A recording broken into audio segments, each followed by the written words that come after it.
लोकसभा को लेकर कहीं ना कहीं सुगबुगाहट जो है वो देखने को मिल रही है। सभी राजनीतिक दल अपने अपने तरीके से तैयारियों में जुट चुके हैं। इस बीच निर्दलीय विधायक सरयू राय धनबाद पहुंच चुके हैं और माना जा रहा है और सूत्रों के हवाले से यही जानकारी फिलहाल मिल रही है कि निर्दलीय विधायक सरयू राय निर्दलीय चुनाव धनबाद से लड़ेंगे। आखिर इसके क्या मायने हैं, यही जानने और समझने की हम कोशिश करेंगे। हमारे साथ इस वक्त मौजूद है हमारे सहयोगी रंजन जी। बातचीत करेंगे कि अचानक से निर्दलीय विधायक सरयू राय धनबाद जाते हैं और वहां पर कृष्णा अग्रवाल से मुलाकात करते हैं। हालांकि ये सेकेंडरी चीज है। अगर हम लोग बातचीत करेंगे कि आखिर सरयू राय निर्दलीय अगर चुनाव लड़ेंगे धनबाद से तो इसके क्या मायने हैं, आखिर वो क्या सोच रहे हैं? देखिए, वो जो भी सोच रहे हैं, सबसे बड़ी बात तो यह है कि बीजेपी क्या सोच रही है। क्योंकि सरयू राय जब 2019 में विधानसभा का चुनाव हुआ था तो जमशेदपुर पूर्वी से बीजेपी का खेल खराब कर चुके हैं एक बार। तो बीजेपी को ये डर जरूर सता रहा होगा कि कहीं दोबारा सरयू राय जो है वो उनका खेल खराब न कर दें। हालांकि आपको जो धनबाद संसदीय क्षेत्र है वो बीजेपी का स्ट्रांग होल्ड है और जब पिछली बार आप राज्य में लोकसभा चुनावों को देखेंगे तो जो भाजपा की सबसे बड़ी जीत है वो आपको धनबाद सीट से ही मिली थी और लगभग जो है वो 4.25 लाख के आसपास का, बल्कि उससे ज्यादा की मार्जिन से जो है वो पीएन सिंह जीते थे। तो ऐसी परिस्थिति में सरयू राय कितना इंपैक्ट डालते हैं लोकसभा चुनाव में, जब वो धनबाद से अगर उतरते हैं तब की मैं बात कर रहा हूं।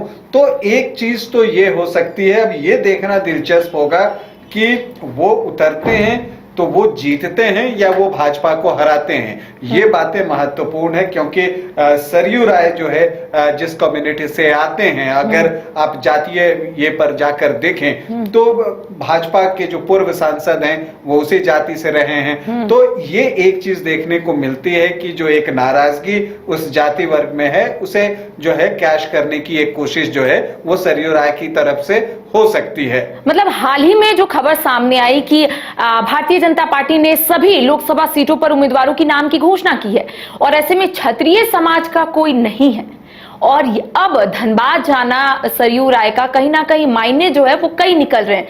आपने कहा कि अगर वो चुनावी मैदान में उतरते हैं तो क्या किस तरीके से वो चुनाव लड़ेंगे, रणनीति क्या होगी। तो क्या लगता है यहाँ पर आपको समझ में आ रहा है कि आखिर रणनीति उनकी क्या रहने वाली है, क्या सोच रहे हैं?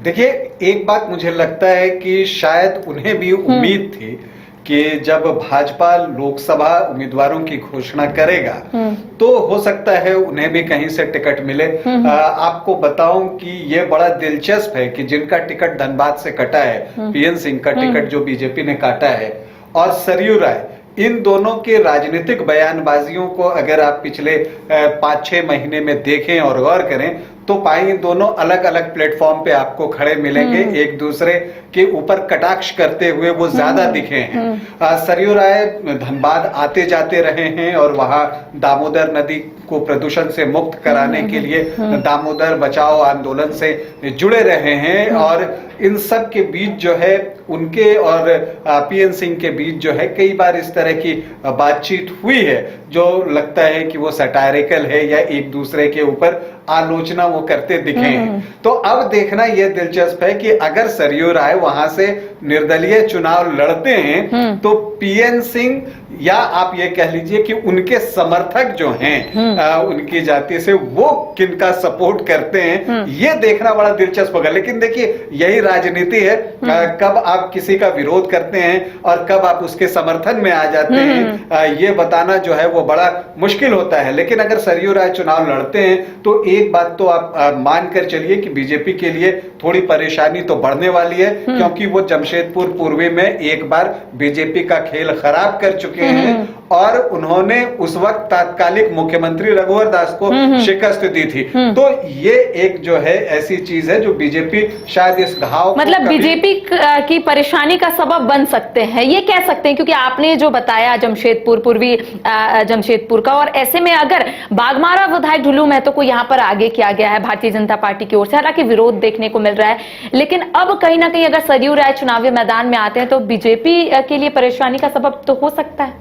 या कुछ परेशानी का सबब तो हो ही सकता है, लेकिन जैसा मैंने बताया ना, मार्जिन जो है वो बहुत बड़ा है। 4,84,000 का मार्जिन है, तो ये एक बड़ी लीड होती है और इसको पाटना इतना आसान नहीं होता। और जब आप ट्रायंगुलर फाइट में जाते हैं तो जहां आपको लगता है कि बीजेपी के वोट कट सकते हैं, जैसे मान लीजिए सजातीय वोट की मैं बात कर रहा हूं, तो दूसरी तरफ जब वो रेस में आते हैं, चूंकि सरयू राय कोई कमजोर प्रत्याशी तो होंगे ही नहीं, वो मुख्य मुकाबला में आएंगे, तो वहां पर अगर कांग्रेस भी अपना कैंडिडेट दे देती है तो ऐसी परिस्थिति में वैसे लोग जो बीजेपी के खिलाफ वोट करते हैं उनके वोट बटने की भी संभावना बढ़ जाती है। मुख्य मुकाबला किससे होगा सरयू राय का, ये बड़ा सवाल है। देखिए, बीजेपी तो होगा ही, इसमें तो कहीं कोई सवाल है नहीं। अब जो वोटर्स हैं उनके मन में, जो कि बीजेपी के खिलाफ वोट करते हैं, उनके मन में एक संशय की स्थिति जरूर पैदा हो जाएगी कि आखिर मुख्य मुकाबला में है कौन। जब भी ट्रायंगुलर फाइट होता है तो जो दो अन्य प्रतिद्वंद्वी होते हैं जिनका किसी से मुख्य मुकाबला होता है, वो दोनों यही बात कहते हैं कि हमारा मुख्य मुकाबला उस पार्टी से है। तो अब जो वोटर होता है उसके अंदर एक संदेह के बादल आ जाते हैं कि भाई आखिर कौन है मुख्य मुकाबला में, हमें किसे वोट करना है, तो उनका वोट भी डिवाइड हो जाता है। तो मान लीजिए कि अगर किन्हीं को लगता है कि सरयू राय मजबूत है तो वो सरयू राय को वोट कर देंगे, जिन्हें लगेगा कांग्रेस मजबूत है तो वो कांग्रेस को वोट कर देंगे। तो न सिर्फ जो है इधर जो बीजेपी का वोट है उसमें कुछ सेंधमारी सरयू राय करेंगे, दूसरी तरफ वो जो इंडिया गठबंधन है उसके वोट में भी सेंधमारी कर सकते हैं और करेंगे ही। और जब वो सेंधमारी वहां पर करेंगे तो ऐसी परिस्थिति में फिर बात वहीं की वहीं रह जाती है, और चूंकि मार्जिन इतना बड़ा है उसे पाटना जो है वो बहुत आसान नहीं होगा। दूसरी तरफ अगर आप डुल्लू महतो की बात करें तो वो भी जो है बागमारा से विधायक हैं, उनकी अपनी एक जो है वहां पर पकड़ है। तो इन चीजों को देखें तो लगता है कि मुकाबला जो धनबाद का है, अगर सरयू राय की एंट्री होती है तो बहुत दिलचस्प होने वाला है। तो देखिए, सरयू राय धनबाद पहुंच चुके हैं और वहां पर लोगों से मुलाकात भी कर रहे हैं, और सूत्रों के हवाले से यही जानकारी मिल रही है कि निर्दलीय वो चुनाव भी लड़ सकते हैं धनबाद से।